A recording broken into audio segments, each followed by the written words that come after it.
Working at height is the biggest single cause of fatal and serious injury in the construction industry.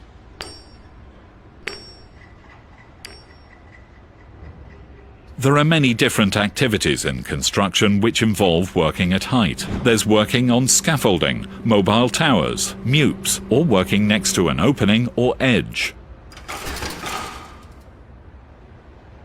Managing work at height follows a hierarchy of controls: avoid a fall, prevent a fall, and finally, arrest a fall.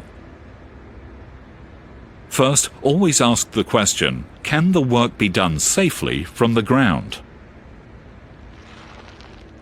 When working at height, always ensure that you are prevented from falling by fixed edge protection that comprises double guardrails and toe boards as a minimum. Where this is not possible, you must wear a harness fixed to a suitable anchor point. Wearing a harness is the last resort, as it may not protect you. You must only work at height if you are trained to work within that specific working at height activity. When wearing a harness, ensure that you are able to fit, use, and inspect the harness correctly.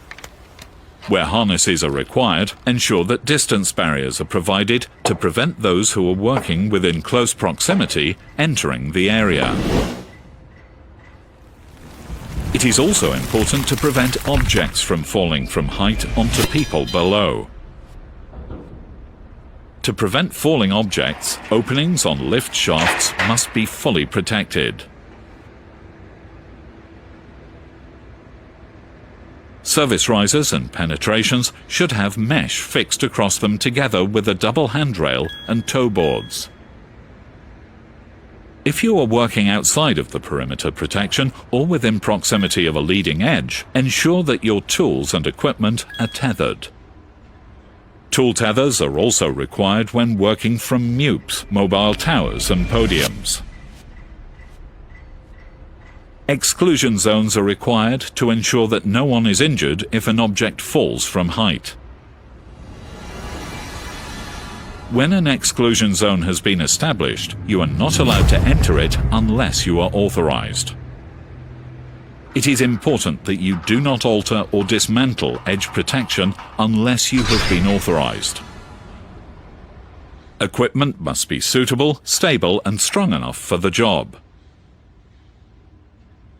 Make sure that you inspect your equipment before you use it. Ladders must only be used for short-duration works and only during activities where 3 points of contact can be maintained. If you cannot maintain 3 points of contact, it is possible that you have the wrong type of work equipment. A tower scaffold is an effective piece of equipment for working at height, providing it is built correctly. Double guardrails and toe boards must be installed at all times. And outriggers should be deployed at your earliest opportunity to prevent the tower from overturning. Wheels must be locked and no person should remain on a mobile tower whilst it is being moved. Towers must have an in-date inspection tag on display.